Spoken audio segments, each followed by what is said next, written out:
No había tenido tiempo de ver Mank, una película que es definitivamente un must para todo amante del cine, ya que reúne ni más ni menos que al director David Fincher en una producción original de Netflix, con ni más ni menos que uno de los grandes actores de nuestra generación, Gary Oldman, con un guión de su propio padre, de Jack Fincher, hablando acerca del famoso guionista Mankiewicz, Herman Mankiewicz,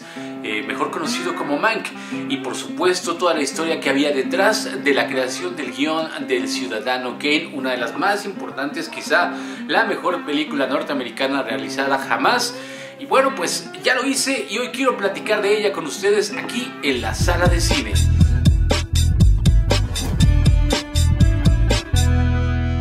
Hola, ¿cómo están, amigos de Sala de Cine? Mi nombre es Iván Montesinos. Sean ustedes bienvenidos el día de hoy, como decíamos, para platicar acerca de Mank, una película que sí, hay quien ha dicho es un tanto cuanto aburrida, es un tanto cuanto lenta, no tuvo a lo mejor lo que muchos esperaban y que sin embargo para mí la verdad es que ha sido un gozo poder disfrutarla. Mank es un homenaje a muchas cosas, pero de una manera diferente. Nos hemos acostumbrado a que siempre los homenajes al cine pues estén llenos de la nostalgia, de las cosas bonitas, películas maravillosas como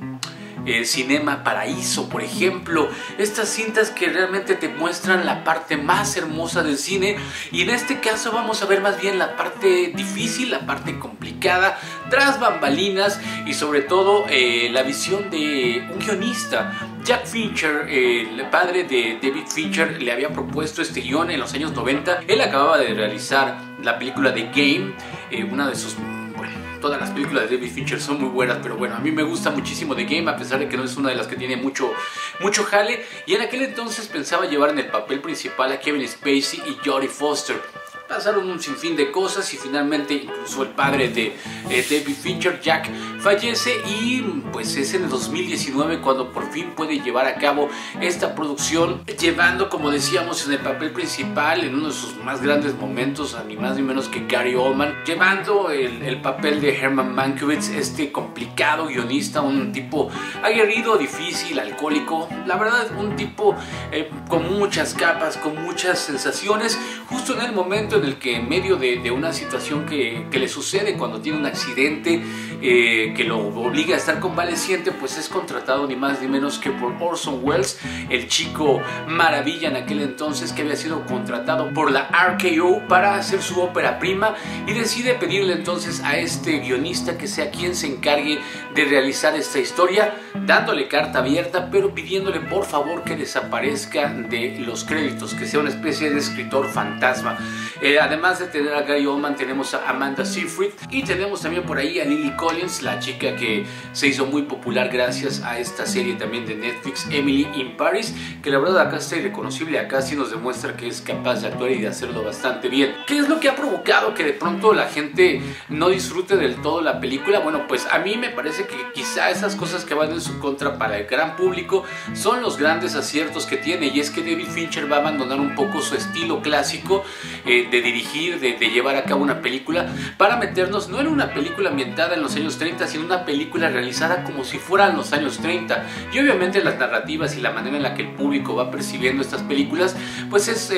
cambiante, y finalmente no estamos tan acostumbrados, pero a mí me parece que esa es una de las grandes maravillas que tiene esta película. Realmente sientes que estás viendo una película realizada en los años 30. Seguramente quienes de pronto no la disfrutan mucho tampoco disfrutarán del Ciudadano Kane o de estas películas clásicas del Hollywood de los años 30 y 40, pero es una manera muy interesante de abordar la temática de cómo era el Hollywood de aquellos años, y además hacer un homenaje a uno de los gremios más pues complicados, un gremio bastante complejo, que es el de los guionistas, que siempre sienten que no se les toma en cuenta de la manera más adecuada, y creo que tienen razón. Finalmente la columna vertebral de una historia siempre va a ser el guión, va a ser toda esta narrativa, la historia, la manera en la que la van tejiendo, que obviamente después va a tomar un director y le va a dar forma. Sin embargo, los guionistas pues normalmente suelen estarse enfrentando constantemente con el director para que sea capaz de entender que ellos tienen una parte fundamental trascendental en la historia, pero el director también va a ser bastante férreo en mostrarnos que no siempre va a ser así, y no solamente se van a enfrentar con el director, sino que se va a enfrentar constantemente con la gente de los estudios, particularmente, y eso es algo de lo más interesante de esta película, que nos va a mostrar cómo era el Hollywood, pero no esta parte bonita y romántica, sino más bien todos los encontronazos que a veces de pronto tenían los guionistas con los propios directores de los estudios, en particular con Louis B. Mayer, un tipo que bueno, era el director de la Metro-Goldwyn-Mayer, un tipo bastante soberbio, bastante complicado, que se va a estar enfrentando constantemente con el propio Mankiewicz y con todo lo que es el gremio de los guionistas. Y la película, para poder mostrarnos todo esto, pues se va a aprovechar de un montón de flashbacks, que además muy interesante, lo toma mucho como en el guión, siempre nos van a poner exterior noche, interior día y bla bla bla, y obviamente nos va a mostrar también la relación que de pronto tuvo Mankiewicz con William Randolph Hearst, este hombre en el cual se va a inspirar para ser el ciudadano Kane Orson Welles, el propio Mankiewicz, mostrándonos todos los excesos y toda la riqueza y todo el maneje que tenían detrás de cámaras y el poder que ejercían sobre la sociedad, no solamente en el cine, sino en la manera en la que van influyendo a la gente, ya que a la par de esta historia que tenemos entonces tres momentos. Tenemos la parte de Mankiewicz tratando de escribir la historia, estos flashbacks mostrándonos cómo fue que llegó a decidir tomar la historia de William Randolph Hearst, magnate de los medios de comunicación, para de alguna forma crear a este ciudadano Kane, y la manera en la que se involucra el cine y estos poderes en lo que es una elección